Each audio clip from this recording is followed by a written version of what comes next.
Trauma pra mim é qualquer situação que o nosso cérebro se viu sem recurso. Ou seja, se você passou por alguma coisa na sua vida que seu cérebro não viu como resolver, você não sabia o que falar, você não tinha força, você não podia sair correndo, não tinha como resolver, seu cérebro pode criar um trauma e um mecanismo de proteção, evitando você de passar por aquilo. O meu caso foi falar em público. Já tive casos de pessoas que o primo colocou uma caixa de papelão em cima, sentou, ele criou claustrofobia, porque naquela idade ele não teve recurso pra sair. Eu já vi pessoas que foram se posicionar com o pai, levou tá befão, ele não consegue mais se posicionar na vida, porque se posicionar foi traumático de acordo com como as pessoas reagiram a ele na tentativa. Então eu vou trazer aqui o que eu mais encontro nos meus atendimentos, histórico de falência familiar ou próprio. Muitas pessoas não tomam decisão porque já viram alguém tomar ou já tomaram e deram errado. Meu pai investiu em boi lá, sei lá quanto tempo atrás, e levou um calote. Aí minha mãe falava, não vai investir, porque o seu pai...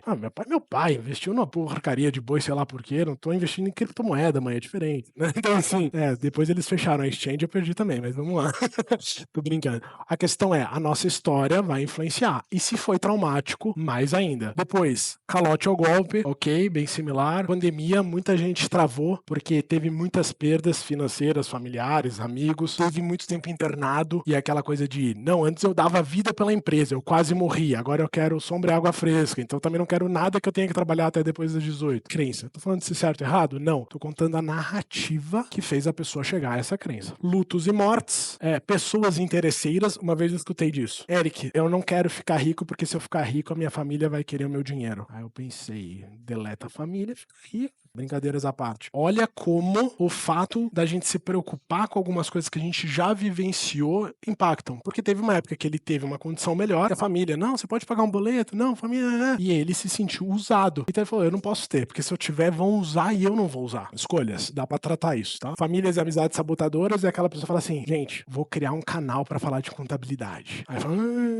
vai ver lá o galerinho agora? Aí você vai lá 5 horas pra gravar o vídeo de 2 minutos, aí você vai mó feliz, e aí, o que você achou? Esse é topete aí, hein? Assim, que pariu. Veio a do conteúdo, foda-se o cabelo. Pessoas sabotadoras. E olha que interessante, pessoas que já estão jogando o jogo que vocês querem jogar, não são as que falam disso. As pessoas que já estão jogando esse jogo vão falar, mano, que top. É isso aí, continua. Se ajustar isso, fica melhor. Então não é uma crítica pra sabotar, é uma orientação. Estejam com pessoas que se preocupem em orientar você pra você melhorar, não pra te colocar pra baixo. Tem muita gente não tomando decisão por causa disso. Assalto secreto, rompimentos, acidentes e brigas. Tudo isso pode causar trauma. E aí a gente tem a questão de crenças. Crenças é um pouco diferente de trauma. Toda trauma é crença, nem toda crença é trauma. Faz sentido? Definição clássica de crença é um fator externo que causa algo interno. Isso pode acontecer de duas formas. Construção cronológica, repetição. Então aquilo que você escutou na vida inteira. Isso não é pra você não nasceu pra isso. Qualquer frase que vocês escutaram ao longo da vida constitui uma crença. Eric, mas eu não acredito, mas ela tá lá. Dependendo de quando você escutou, você não quer acreditar, mas às vezes ela diz mais alto. Ou alto impacto emocional, que são as questões dos traumas. Você passa por uma situação às vezes, mas que tem muita importância e a partir dali uma crença é criada e ela já é instalada e implementada. O que eu mais vejo nos atendimentos. Se eu quero bem feito, eu tenho que fazer. Isso é uma crença o quê? Porque a gente cresce escutando muitas vezes isso. Você não pode confiar no outro. Você quer bem feito, faça você mesmo. Qual é a consequência disso? Centralização, sobrecarga, estresse, queda de desempenho próprio, limitação da empresa, gargalo, é uma crença. Mas quantas vezes a gente só tem que tomar a decisão de, cara, preciso mudar. Nextview agora tá com uma agência fazendo marketing, eles falaram, passa a senha pra gente fazer a postagem. E veio, não, mas eu não vou fazer. Aí eu falei, não, toma a porra dessa senha, posta aí todo dia que não dá tempo, não. E aí quando eu vejo a postagem, eu falo, cara, que bom, não precisei me preocupar. Ou seja, a gente precisa tomar decisões diferentes e ver o resultado pra ter certeza que a gente tomou a melhor decisão. Eu já quero agora terceirizar o meu Instagram também, porque é uma benção não ter que me preocupar. Não mereço tal coisa, crença de merecimento, permissão. Faturar mais de 1 milhão por ano é muito pra mim. Investir em mim é besteira, é gastar comigo. Vai lá, compra 500 iPhone pra família toda, mas aí na hora de fazer um curso, uma formação, uma terapia, não, pra mim é muito dinheiro. Cheguei até aqui sem isso porque disso agora, e tá tudo bem, de fato vocês chegaram até aqui sem muitas das coisas, mas pra vocês continuarem avançando, principalmente no jogo do crescimento, vocês vão precisar de coisas novas. Crenças de escassez, também tem muita gente fazendo isso. Você é só mais um. Então 220 milhões de pessoas no Brasil. Mas podia ter mais 200 milhões de gente fazendo a mesma coisa que ainda ia ter gente para se interessar. Né? Então quantas crenças de escassez impedem a gente de fazer uma movimentação? Não quero aparecer no Instagram, timidez, perfeccionismo, medo de julgamento, medo de rejeição. Não posso perder nenhum cliente, já escutei isso. E aí você fica mantendo aquele cliente que tá mais te atrapalhando do que te ajudando, porque ele tem um trabalho gigante, paga um honorário pequeno, e você não consegue sair, ou ele tem um impacto grande na sua empresa e você não consegue prospectar mais porque a operação não suporta, mas você também não dispensa para pôr mais cliente, e às vezes você fica ali num fluxo, num looping. É preciso ser o primeiro a chegar, o último a sair, são crenças, dinheiro não dá em árvore. Aí fala, Eric, é verdade, não dá, mas é feito de papel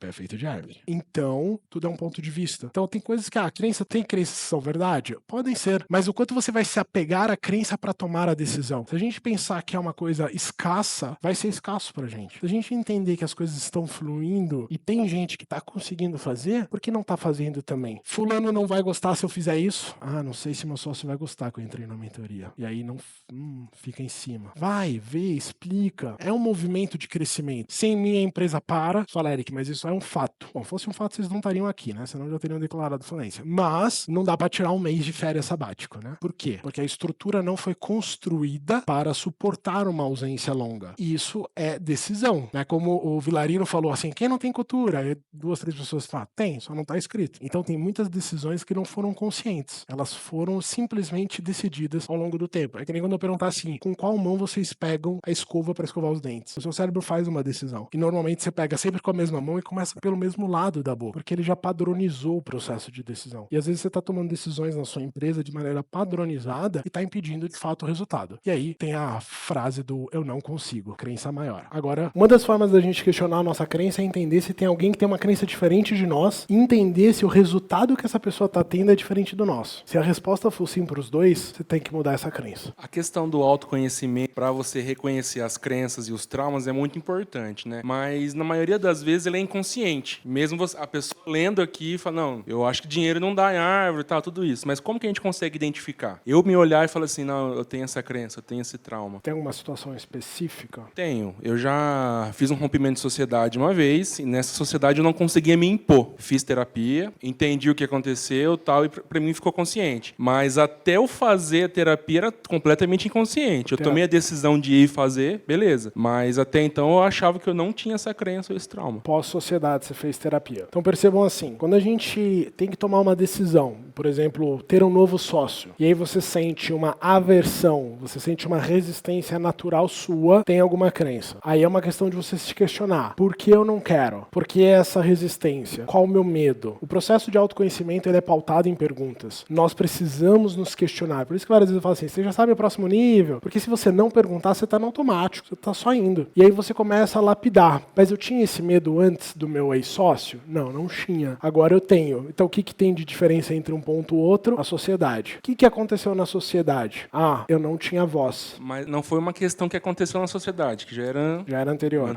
É. A sociedde só trouxe isso à tona. Mas antes você não tinha medo. Não era consciente. Perfeito. Então percebam que aí nesse caso você vai encontrar em outros relacionamentos o mesmo comportamento, a mesma dificuldade. Então às vezes vai ser com o pai, às vezes vai ser com amigo, às vezes vai ser com o cônjuge. Você fala assim, aqui eu tenho um padrão de comportamento que se repete. Se esse padrão se repete, tem uma crença por detrás. Que você pode ter consciência da origem ou não. Questionar é uma das formas. Às vezes a origem ela é muito antiga, você não vai lembrar. Mas às vezes você consegue interpretar ela. Não quero porque quando eu tive eu não pude falar. Só que qual é o erro da decisão? Muitas vezes você decide não ter mais sócio. O problema não é o sócio. O problema é o seu emocional interno que não está pronto para se posicionar. Então você tem que mudar você para mudar o resultado fora. Esse viés assim, de ter muito dinheiro, né? Se alguém antes me chamasse assim e falasse assim, vamos jogar na loteria, 60 milhões. Eu falei, imagina, 60 milhões vai destruir minha vida. Não, é muito dinheiro, é muito para mim. Sempre quis uma vida mediana. Foi um processo para conseguir mudar essa mentalidade. Que eu nem sei se eu já mudei 100% a mentalidade, mas eu acho que eu já dei bons passos, né? Crenças, elas não somem, elas são substituídas. E elas são substituídas muitas vezes de maneira gradual. Então você precisa começar a ter vivências, o Wendel Carvalho fala assim, flertar com o próximo nível. Você precisa começar a ter experiências do que poderia ser sua vida com mais condições financeiras. Eu não estou falando necessariamente de ostentação, estou falando de liberdade de escolha. E quanto mais você vai experimentando algo confortável, ligado aos seus valores, mais isso vai mudando a crença.